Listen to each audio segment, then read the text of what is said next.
Hi, everybody. Today's special guest is Stephen. Stephen, how are you doing? And would you like to just tell everybody a little bit about yourself?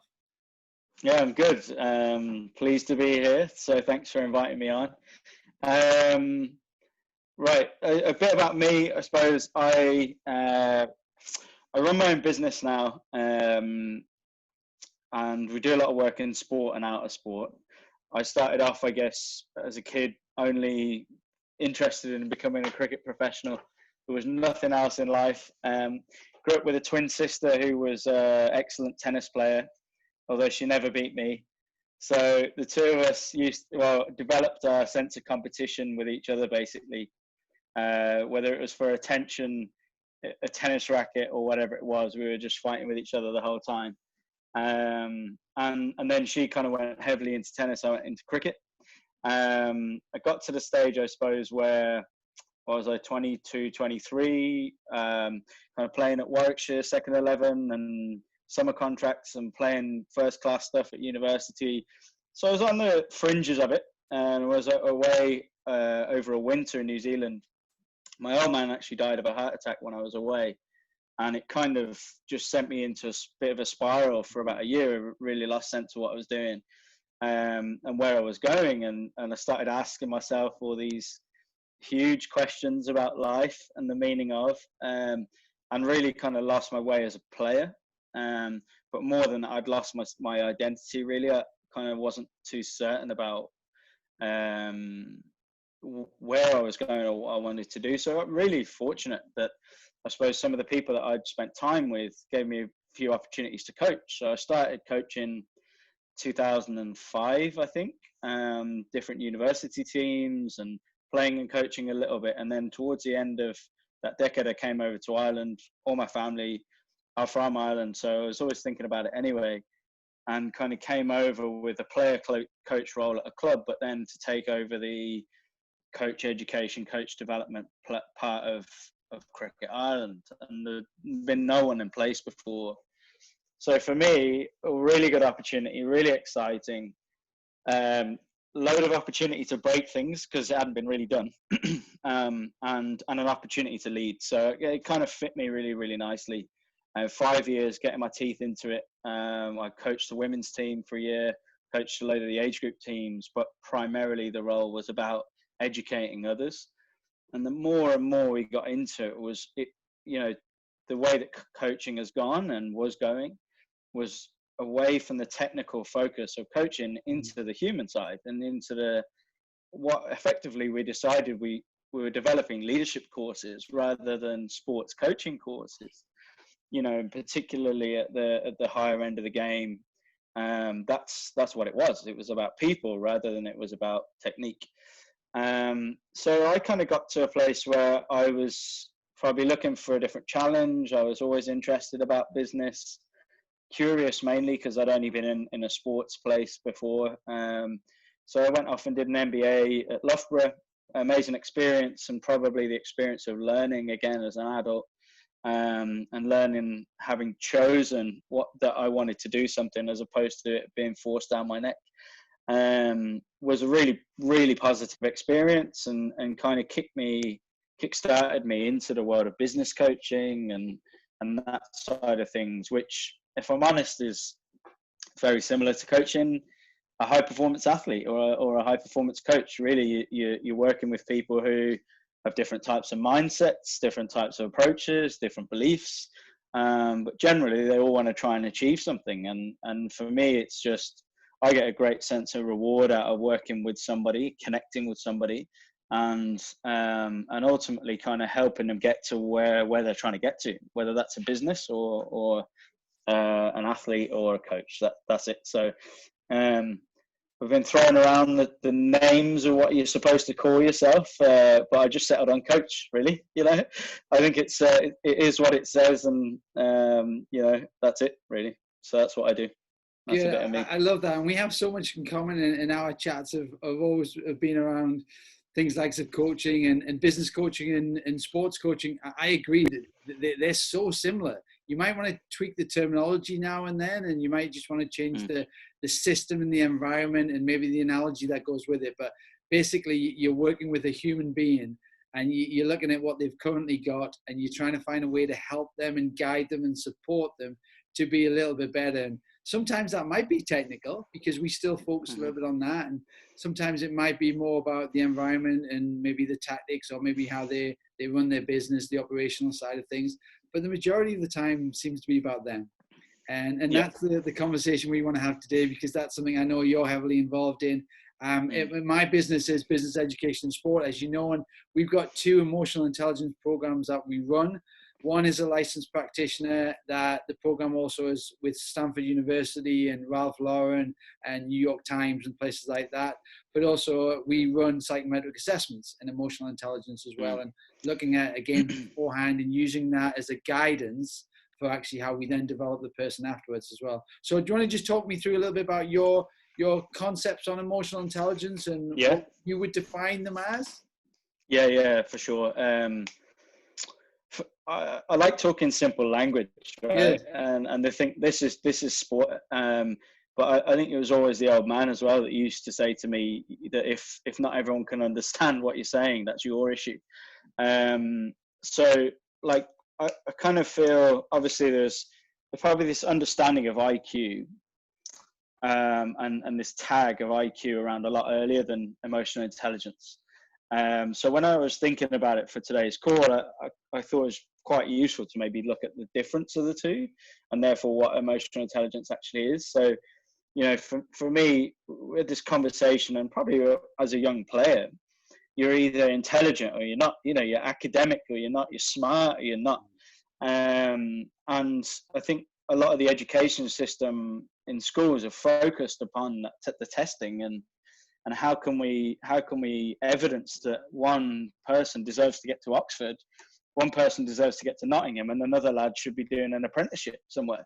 Well, you need some form of number on a test, you know. So that to me is what IQ represents, where it's kind of the ability to take in information, filter the information, and reproduce the information, which is, you know, it's no mean feat. It's pretty difficult. But my personal belief is that emotional intelligence is actually fundamentally more complex, more challenging. It's not something that's necessarily taught, certainly through education. It's something maybe you'd be lucky if you've got emotionally intelligent parents or people around you that develop things like empathy and an understanding of others in you as you grow up. But I think it's something that we find as we grow, if we're curious in any way, that maybe some relationships are a bit sticky and others are really easy. Well, why is that? You know, some players we get on really, really well with and we can connect to, and others we don't. Why is that? You know, why does one team or one classroom respond to me, or one business respond to me and another doesn't? And you start to then ask yourself some different questions. So so that kind of brings me on to emotional intelligence bit.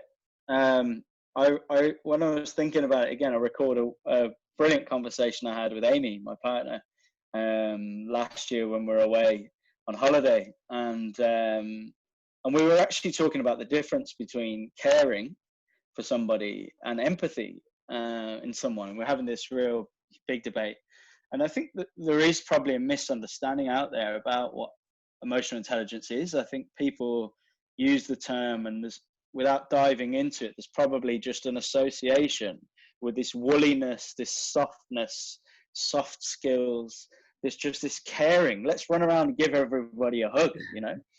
And it's quite funny, but it's also quite damaging, because this is a serious subject, and I think people who don't take it seriously and don't learn about it and don't have an open mind towards it are doing themselves a disservice, and are doing their relationships and their teams and their businesses a disservice.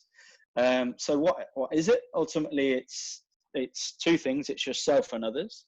It's the real kind of deep knowledge, awareness of yourself, your values, your beliefs, your attitudes, your behaviors. And it's an understanding of others and the same thing in others. But I think the crucial bit is you can care about all those things. You can care about people. But the emotional intelligence comes in with the decision making. It's actually your behavior. So you can be aware of something, but if you fire up in the moment and you blast someone out of it, and then you go away and you're, oh, well, it was wrong, you know, I shouldn't have done it, but you did, then actually you could argue that emotional control, the emotional regulation isn't there. So you might be aware of something, but as a practitioner, as someone who is in tune with others, maybe that actually is not coming out as a behavior. So someone to me who is highly emotionally intelligent is somebody who is incredibly aware of themselves, aware of others, and then in practice is able to be in tune with whatever room they walk into, able to adapt their behavior to the environment, to the situation, to the personalities that is around them, and give that person what they ultimately want or what they need. That's an emotionally intelligent person. You know, I love that. Thanks for that. And I just want to pick up on a couple of things with that. One is the number of times my first slide has been this big pink teddy bear, because people will just sit in front of you either in a seminar or you're working with a team and they go, oh, here comes Graham, let's just do some pink and fluffy stuff again. So I just put a slideshow up of a little big pink fluffy teddy bear because that's what they're expecting. And then we kind of talk about, well, actually, it's not a pink and fluffy teddy bear. Performance psychology, emotional intelligence, whatever label we want to throw at it, it's about an action, and it's about committing to an action, because like you said, you just repeat the cycle and you're aware of it. You're aware, oh yeah, I shouldn't have shouted at that player, and I shouldn't have thrown that at, you know, at the secretary, and I shouldn't have treated that person like that. But as you said, you did. So are you going to just keep doing that, or are you going to commit to an action and change behavior and do something about that? The other thing which I liked about it as well, and you talked about some keywords there about emotional regulation, but also empathy as well. And empathy is one of the things in the psychometric assessment when we look at, and people go, oh my God, my empathy score is so low. And then you have to educate them on the fact that you don't necessarily want 100% empathy, because actually that would drain your own emotional battery pretty quickly. Can you imagine as a nurse who's working on a children's ward, intensive care, and literally their empathy level is 100%, and they're spending 12 hours a day just being drained and drained and drained and drained and drained, and then they go home and maybe don't have any empathy for their own kids or their husband or their wife or themselves even. Or themselves, yeah. Yeah, having 100% of empathy is not necessarily a good thing, but it's that understanding, it's the depth. And that's what you said, is that if we don't understand it, if we don't use it wisely enough, then actually we're doing the whole context of emotional intelligence and injustice and in service. But we're also not supporting and really understanding ourselves. And the one word which I love that you used there is awareness. And that's where we always start. Because actually you need to be individually aware of your own emotional intelligence, your own emotional facets, and actually where you currently are in your own journey. And because we're all in different places, but at least that gives you a starting point. You can't say, I want to be emotionally intelligent tomorrow, if you actually don't know where you are today. I think it's a practice, and it's like the same, I think, with most things, that your environment will give you an opportunity to develop those skills. And if you're fortunate enough to be around friends and family that, you know, are empathetic, the chances are you're probably starting from a decent place when you become aware of it.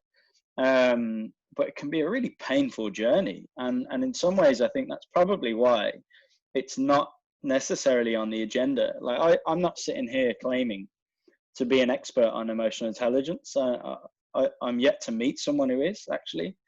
But I've met quite a few people who are really curious about it and are really throwing themselves into learning about themselves and about others. And I genuinely believe that's all we can do, because actually from day to day, every single person and ourselves is different. The session that we run in the morning to the session we run in the evening is different, because something's happened, everything's changed, the world is not the same as it was before. And that to me is why there's so much complexity here, because we're dealing with people that change all of the time. And I think that, you know, you may get an easier insight into others through extroverted behavior, through, you know, people who really reveal and show themselves. but it's not necessarily that behavior either that's interesting. It's the reason why they're behaving that way, but they may be giving you some more clues. But people who may be a little bit more reserved and don't communicate as easily or as frequently, they're a little bit harder to maybe understand and become in tune with, I think, because they give you less signals. You've less to try and identify, and therefore when you're thinking about an experience, or you're designing a practice, or you're designing an intervention, and you're considering what impact it might have, or the people that you might be working with, those that are giving you less to work with naturally are going to be harder to design for. So there's a real challenge there as an individual who's working with others to be able to adapt and to be able to go in deep actually with the people that you're working with and understand who they are. Yeah, that's not easy. I agree 100%. One of the things that we do is we run personality profiling before we start looking at emotional intelligence. One, because you don't always get the opportunity and the chance to know the person and get to know them well enough. So that's where you're getting some of your clues from that personality profile. So it allows you a really good starting point with them.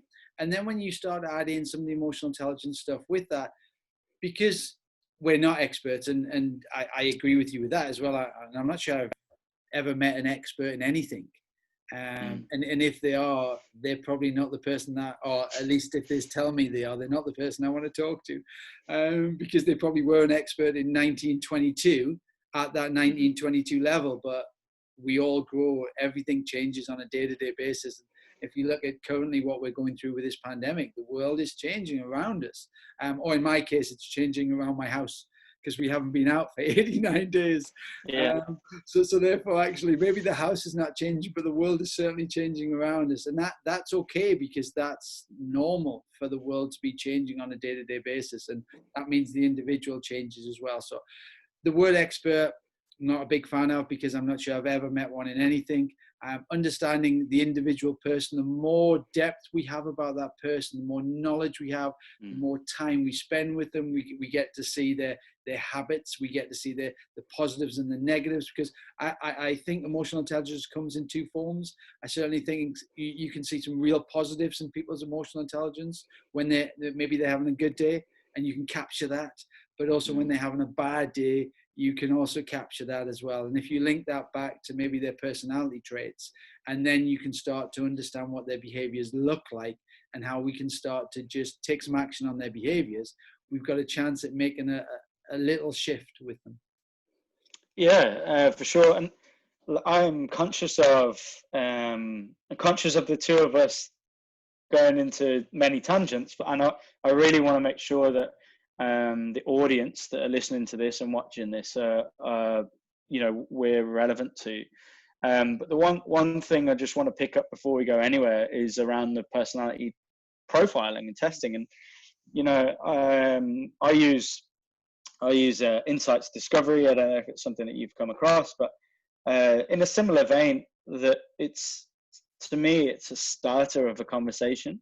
There's a lot of skepticism, and the psychologists of the world are up in arms about kind of different people using different profiles and tests and things like that. And I can fully understand that, because we're ultimately talking about things that are far beyond what someone like me can comprehend, and I get that. However, I don't think self-awareness, and I don't think relationships, I don't think emotional intelligence is exclusive for academics or for really intelligent people. So I don't think it should stop us trying to learn and trying to help each other. So my approach to it really is, if you're looking for a personality test to define someone, you're in the wrong game, and it's dangerous. But if you're looking at it as a way to start a conversation, to just ignite some thinking and reflection and observation of one's own behavior or a relationship that they have, then amazing. Then you're starting a wonderful conversation and a wonderful journey for that person. To maybe have a different lens and a different language on why they do what they do. If you're looking to define them, then I'm not sure I'd want to be in the same room as you for too long, to be honest. Absolutely. And I agree 100%, but it is a great start. And just to give you an example of exactly what you're saying there, I've been at Durham University for 6 years as a consultant now. And one of the coaches came in the first year that I was there, and we sat down during a period where you could see his energy levels were completely low. You could see that because he physically looked tired. You didn't need a piece of paper to tell you that.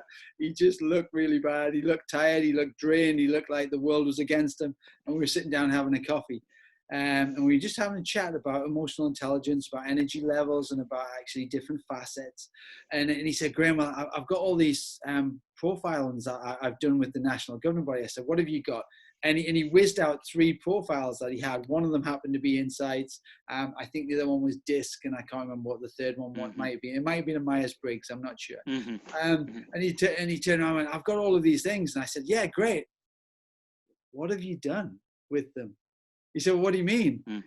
He said, I've got them all. They're on my laptop. Look, they're there. Look, there's my graph. There's my colors. There's my summary. I said, yeah, fine. Okay. Yeah. What have you done with them? And he said, yeah, nothing. I said, well, there you go.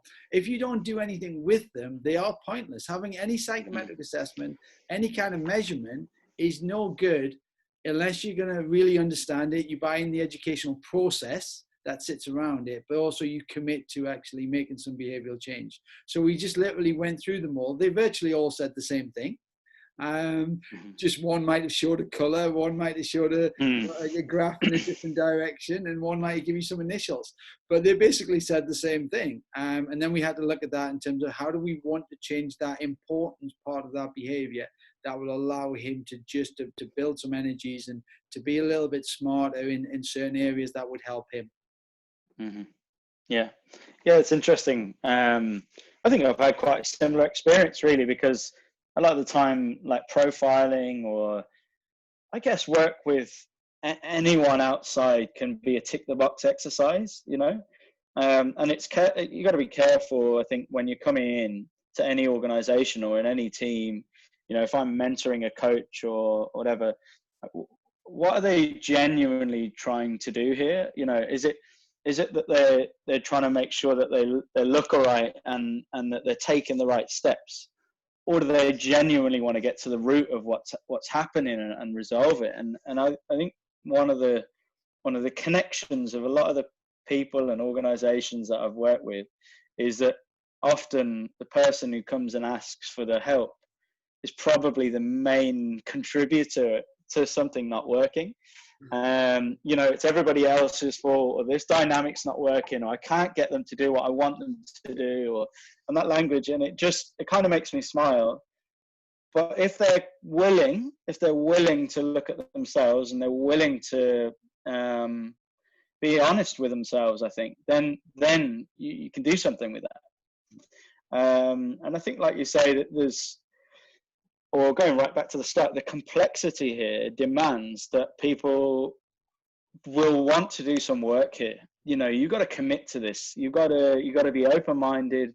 There's probably going to be some pain because actually there's probably some behavior that maybe you're not proud of, or that there's a relationship that you've damaged and you don't quite know why. There's generally some pain or frustration that's here that actually, and this journey allows you to probably address that. Like, can you change it? No, but can you become a better person?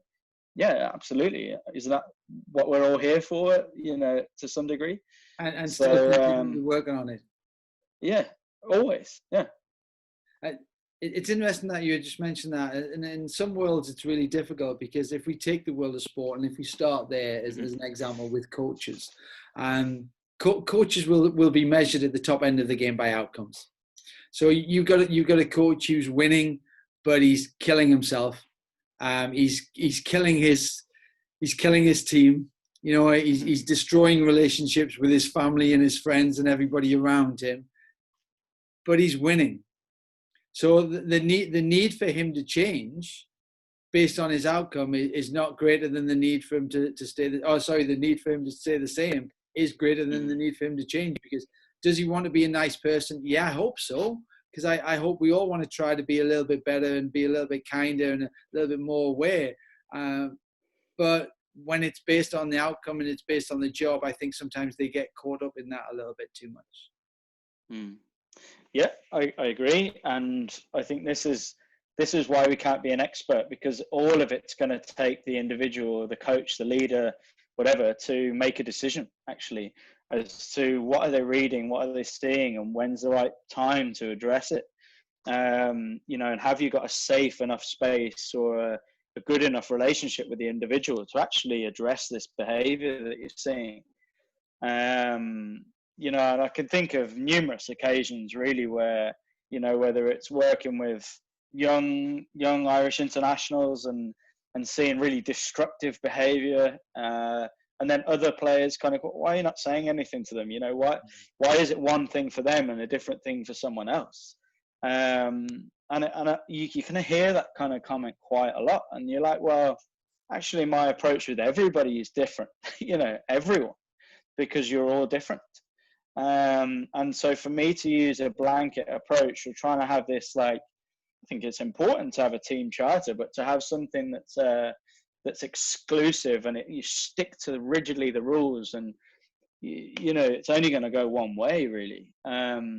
Whereas in there, if you can build compassion, you can build understanding, you can build an awareness that everybody's going to respond to something a little bit differently, then to me that's something that everybody can agree to and sign up to.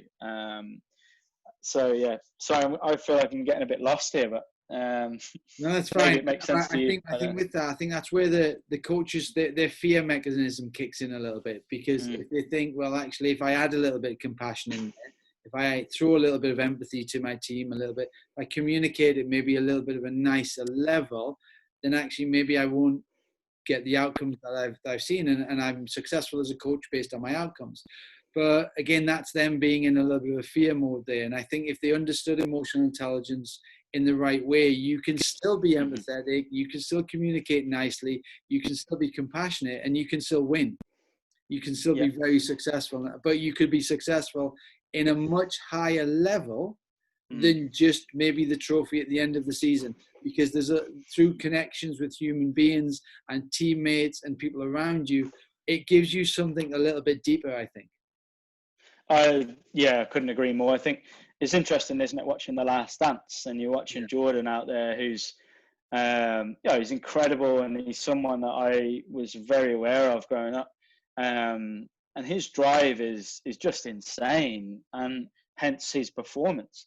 And he left a lot of people in his wake, you know. And sometimes you come across those performers in business, in sport, but not too often. I think that used to be the definition of what a top performer was, or a high performer was.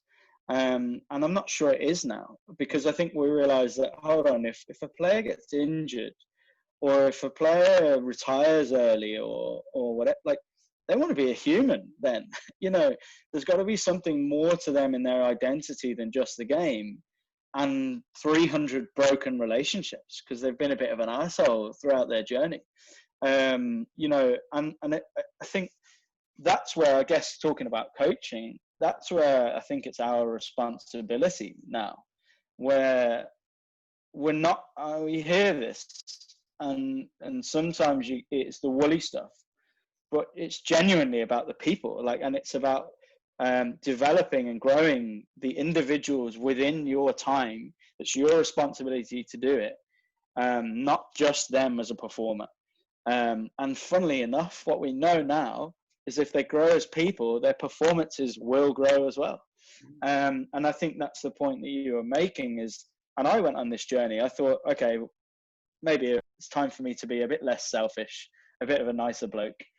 So I'll just accept not being very good at stuff. I'll just be okay and bubble under. But it just didn't suit me. It wasn't who I was, like, you know.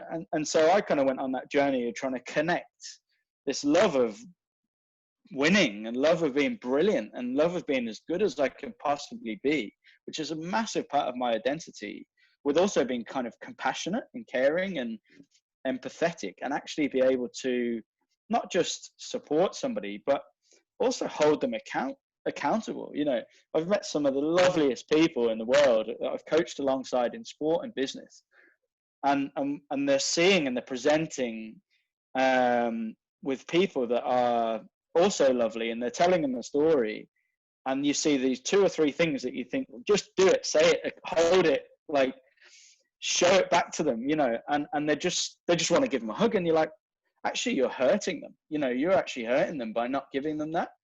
Yeah. And one of the best phrases I've come across in my time, I think, and I think this gets the Care Bears right in the hearts, is that I think when you do that, you steal somebody's learning. Yeah. You know, you steal their opportunity to learn. And that really hurts people who care and are compassionate, because they don't want to see themselves as stealing anything. They want to give as much as they possibly can. But if they're not being honest and they're not communicating what they see, or they're not communicating what impact that person's actually having, then they're stealing the opportunity for them to learn and for them to confront them.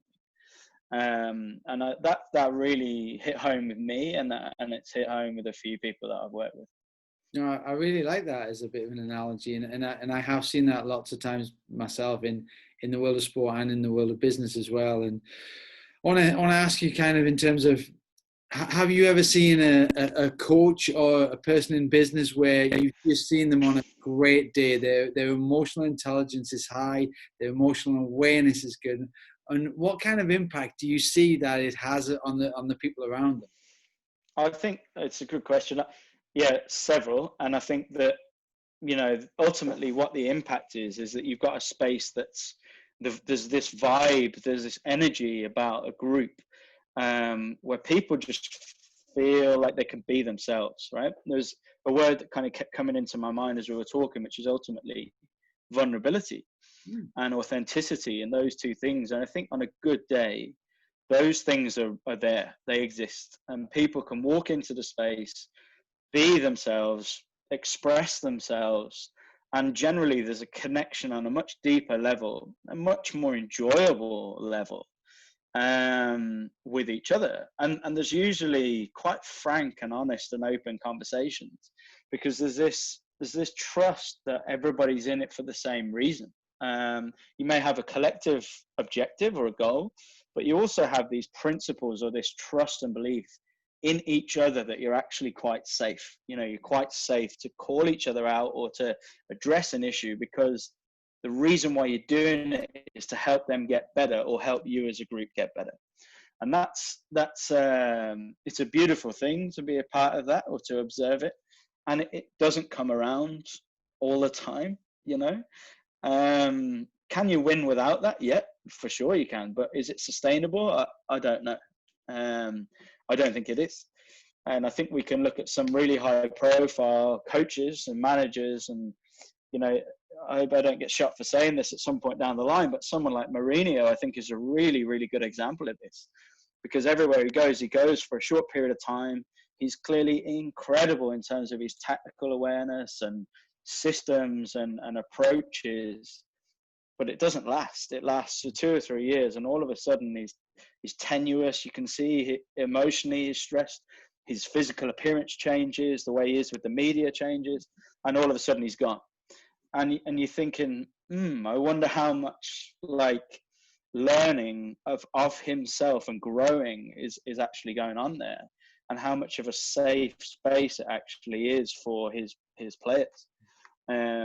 Actually, I've never been in his environment, but on that note, Stephen, I actually hope you do get shut down a little bit in the next 5 or 10 years, because if Mourinho comes back and he's more aware of his emotional positive or negativity that he has on players and staff, and he changes that, and he changes the way that he communicates and he works, and he has a tenure of maybe 5 or 8 years at another club, that's brilliant for him as an individual. That means that he's taken stock of where he is. He's looked at his strengths and limitations or weaknesses or whatever word we want to use to be politically correct at this moment in time.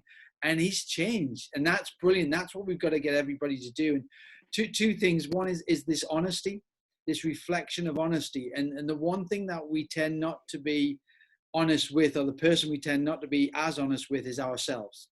So it's dead easy for me to be honest and critically honest with my players, who aren't performing well, or with my staff who aren't performing well. But actually, the first person I need to have a look at is maybe myself, and having some honesty with myself. And the trust one I really like too, because coaches tend to recruit players. So I guess they trust them when they brought them in, and managers tend to recruit staff, and I guess they trust them when they brought them in. But something happens sometimes between that recruitment phase and them walking through the door, that maybe the trust goes a little bit, and then I feel I have to tell you what to do. But if I'm employing you or recruiting you based on your skill set, based on your personality, based on your experience, and based on a variety of other variables, I now need to sit back and let you do what you do, because that shows I'm giving you my trust. And that's for you to keep, by the way, or to lose. Because if you don't perform at the level that I know you can, then actually maybe that's the line we have the conversation. But at some stage, if I want to trust you 100%, I just have to do that a little bit and let you do your thing. Yeah, absolutely. I think it's a interesting blend, isn't it, of an organization where, I suppose I do a lot of work with the Gaelic players, in different counties here, and they can't recruit. That's not the way it is. Yeah. But outside of that environment, whether it's a business or a professional sport environment, there is a process of choosing and selecting and recruiting, and I think a lot of people like to kind of get their own people on the bus and surround themselves with those people, because if they're not successful with the last person's group, that it can't be used to blame them. So they want to create, and I get that, but ultimately I think then as a leader, as a coach, you've brought that. It's now your identity. It's now your group of people, and ultimately you're accountable for it. And you're accountable to create this environment and this culture of learning and growth that kind of is almost self-renewing, And yes, you play a facilitating role, but like you said, if you then don't allow these people to express themselves and to trust each other, and then you can kind of, the puppet strings, and you're just nudging and pushing at times, if you're not kind of doing that role, then ultimately you're just going to keep going in the cycle. And I think it's difficult. I do think it's difficult for organizations, because ultimately you've got to be looking long term here. Long term, you can't be looking at something that's 6 months, 12 months. Let's get as many results as we can get in 6 months, 12 months. Is it important? Yes, it is. But how can you do this so that it's a sustainable model? And ultimately, relationships, growth, learning, personal responsibility, like those are the things that if you want to be successful over a longer period of time, those are the pillars of what a culture should look like, really. Yeah. Let's go back to the Jose Mourinho one, because I am intrigued by that one as well. Let's say we're both working with Jose. Let's say he picks up the phone tomorrow and he says, "Stephen, Graham, you guys need to come in and help me out. I'm off to Sunderland Football Club, and we need to get them out of the third division back in the Prem." How are we going to help them? How would you tell emotional intelligence as one of the key things that we think would help him make that step change to having a little bit more longevity in the game at the team? What a question. My approach to him, I think, from what we've seen, is he's fairly direct and he's fairly upfront, and he wants to win. So I'd be upfront with him. I'd be asking him, is he willing to confront stuff? Like, is he willing to look in the mirror here and experience some pain with himself and his own successes and strengths and things that make him absolutely brilliant? But what are the things about him that maybe has burnt relationships and burnt bridges and meant that he's out of the door after 2 years? If he's willing to understand what's caused those things, then you're going, right, here we go. We've got someone who, okay, we know he can be successful over 18 months, 36 months, but can he be successful over 10 years? Maybe he doesn't want to, So I think as someone who's coming in from an outside, I think you've got to understand if they actually want to do this or not. And that's the same as when you're working with a player. Ultimately, you get to the cold, hard, honest truth. and do they want to do something about it, or are they quite happy where they are? And I think, you know, you can adapt, and you can throw all sorts of different resources and but ultimately, if the individual just does not want to learn or doesn't believe they can learn, you're going to struggle.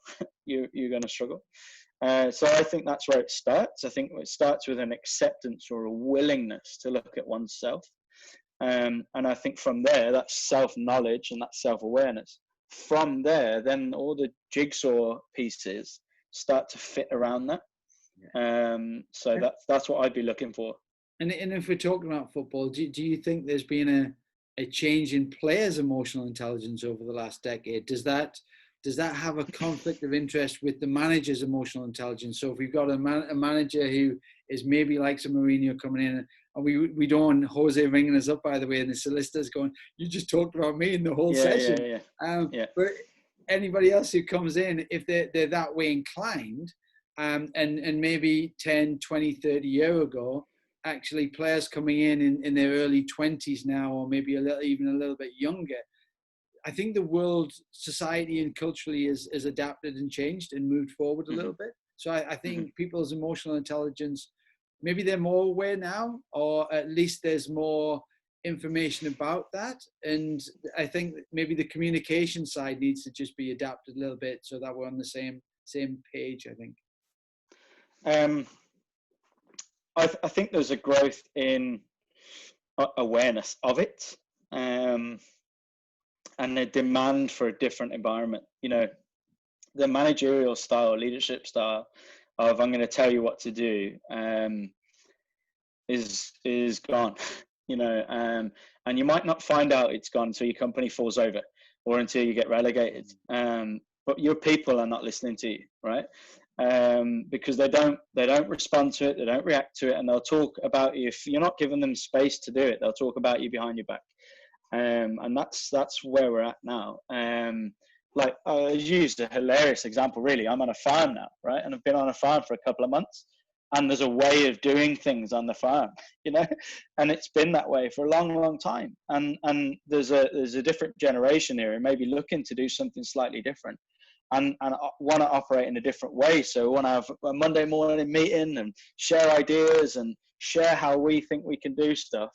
And that's clashing, and it's really difficult. And it's really difficult for the person who's been doing it as well as they can for a long time to adapt and to adjust and to look at it in a different way. But ultimately, you know, for an organization that's going to go on and on and on, if it's not willing to open up here and start to look at younger people and understand that they actually want to be involved in where the things are going, they don't mind that they're going to be somewhere for 18 months and somewhere else and somewhere else and somewhere, like they're quite happy with that. Then they're not looking for a career for 35 years. They want challenges and they want changes. So it's not, to me, it's not about retaining people for 15 years anymore. It's about creating an environment where that person can learn and can grow, and they can deliver high quality work for you while they're there. And then when they've gone, then they can tell everybody how wonderful it is and what a great opportunity it was and what a great environment it was. And so you're building your brand, your culture, your environment, and other people want to be a part of that. So for me, I think it's a if you could listen in any way, if you could measure it in any way, that's what I'd be measuring, is how connected are you to people who want to be involved in the organizational objectives, you know. I'm just having flashbacks there as we're having the conversation about my emotional intelligence over the 350 years that I've been alive. And I think as a junior, on the tennis courts, I went through a spell where I smashed a lot of rackets, and I was winning matches, and winning was maybe important as a young junior trying to develop their game. It just felt wrong, and it just sat horribly with me. But at the same time, I was having this inner conflict about the fact that, I was winning and doing really well. So actually that was the important thing. And then I remember going and working in Egypt, and when my tennis career was over, because I had really bad shoulder issues in the States. and ended up working in Egypt. And Monday, I was working for the Mervyn Pick Group, which are a big hotel company. And we probably know them so well for doing ice cream, but they actually have a big hotel chain as well.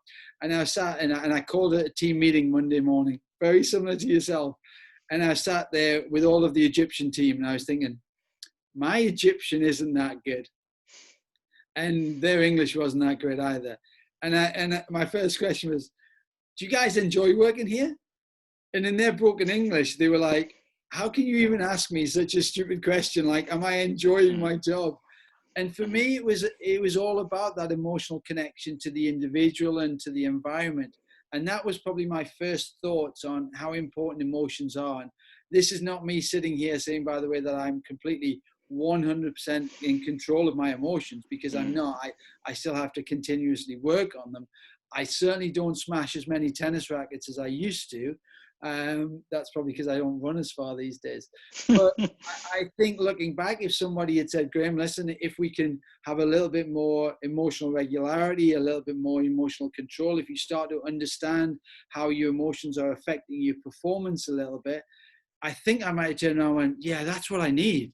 Because I can play the game, but it's just in my head, and it's about all of these emotions which are swirling around, which I just don't get a grasp on.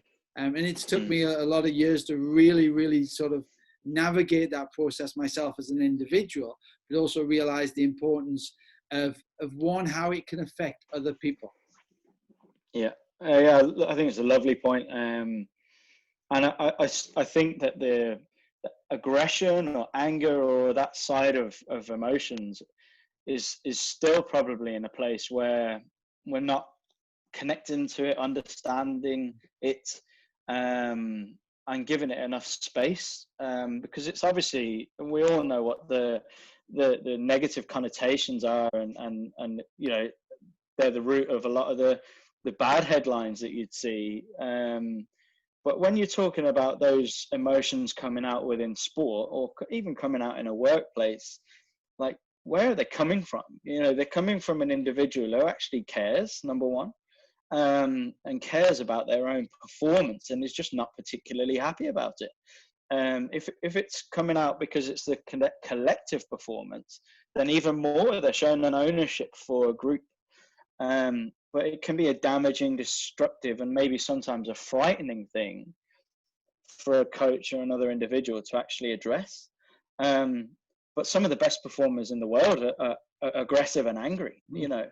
And actually, if they weren't given the space as a young person to learn about themselves, then how do they become the best person they can be? And maybe you're taking away something that is amazing. And I think of a few different people, like someone like Keane is in so many ways was quite a limited footballer, but actually what did he achieve?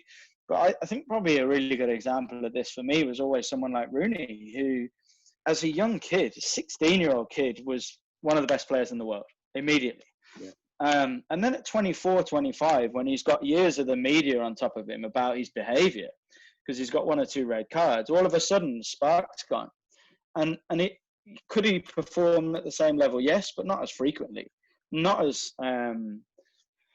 erratically. And sometimes you look at maybe South Americans like Maradona or Aguero or someone like that, you know, or Gattuso, I'm thinking of, from Italy. Yes. And yeah, maybe they didn't rock up on a Tuesday night and when no one was watching, but when it mattered, they were the best person on the field. And I think you've got to be really careful about essentially seeing some behavior and suppressing it.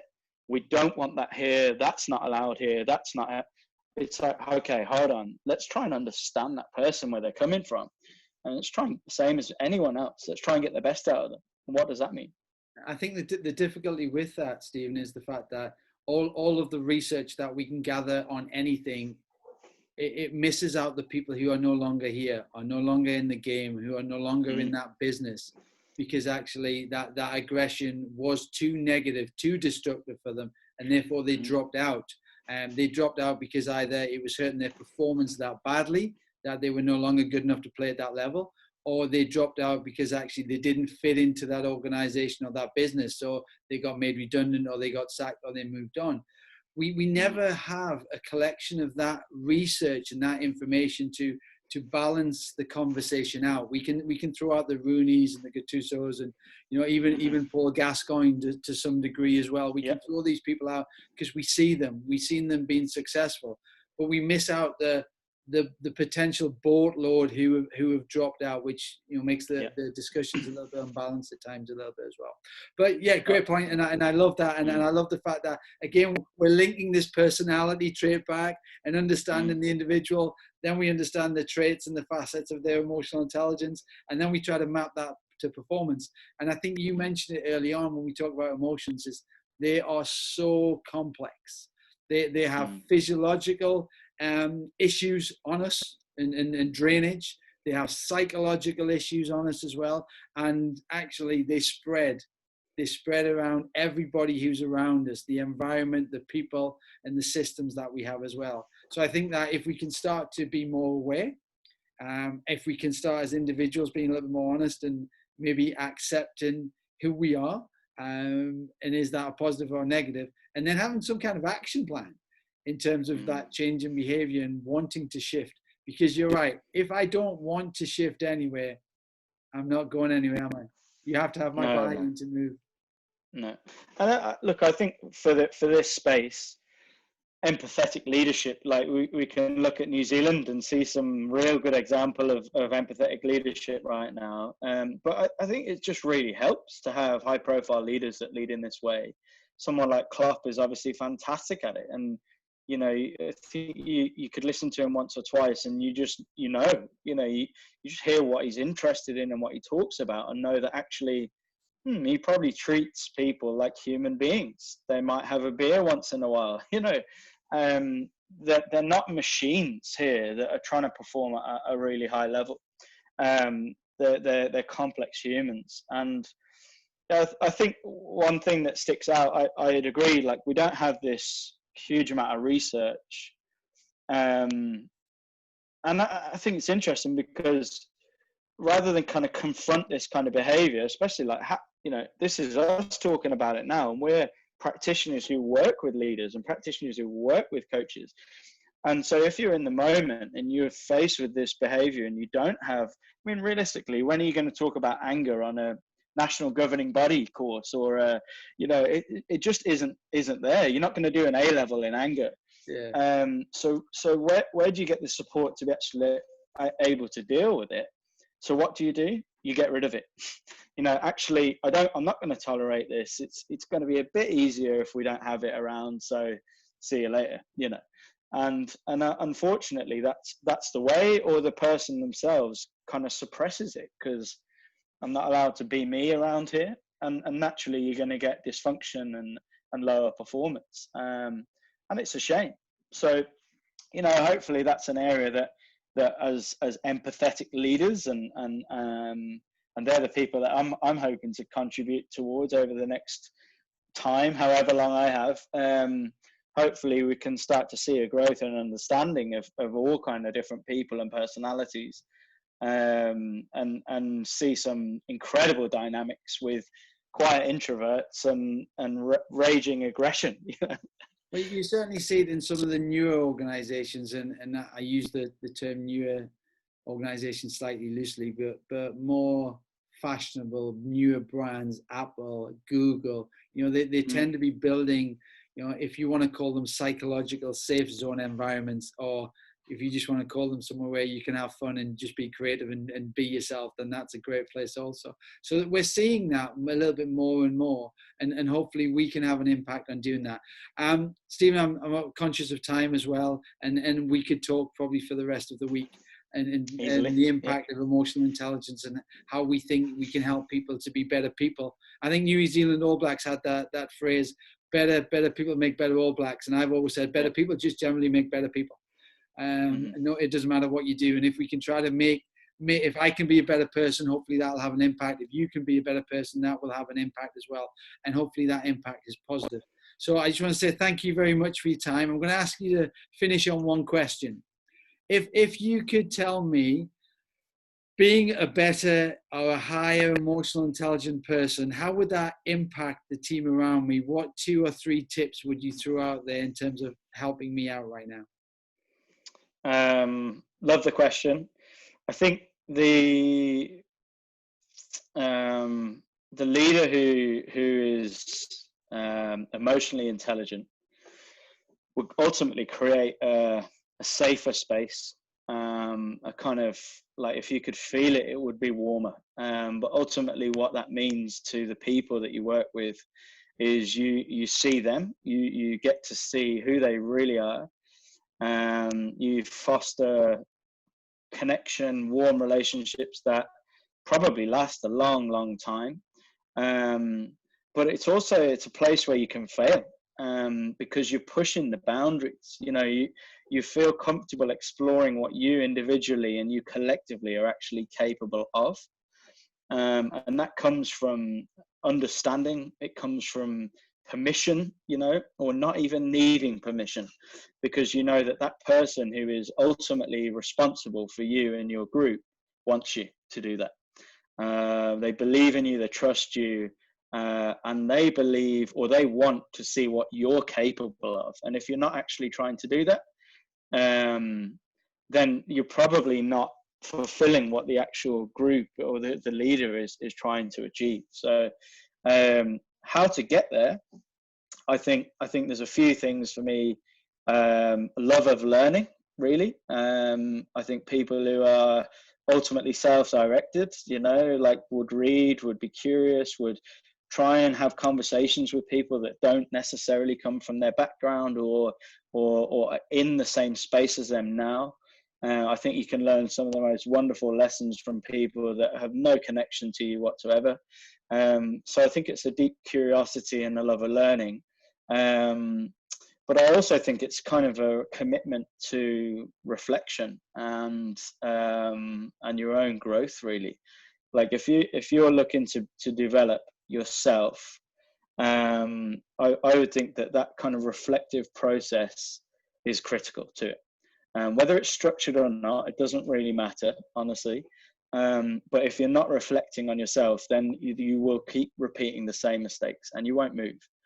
And I think sometimes for the leader who is ultimately a little bit isolated, a little bit lonely, because they are the one that carries the can,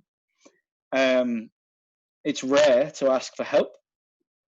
And it's rare to look for somebody else that can help you, not your team, not your performance, but you personally.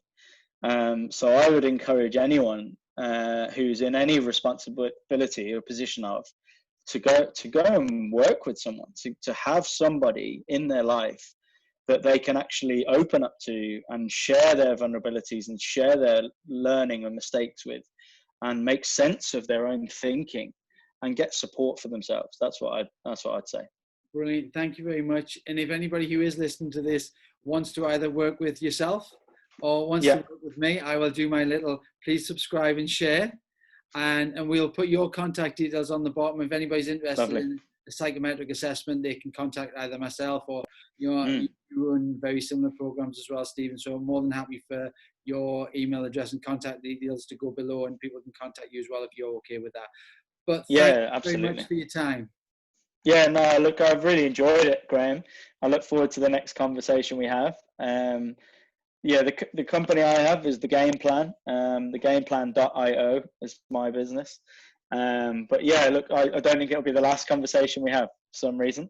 So yeah, thanks very much for your time. I'll speak to you soon. Cheers, Graham.